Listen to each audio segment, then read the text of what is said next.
N ഭാവിയെല്ലാം താതൻ കരങ്ങളിലാ.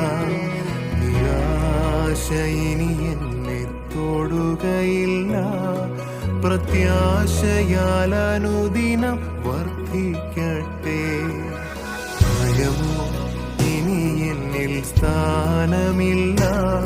N ഭാവിയെല്ലാം താതൻ കരങ്ങളിലാ.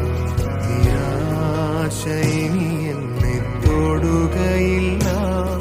പ്രത്യാശയാൽ അനുദിനം വർദ്ധിക്കട്ടെ.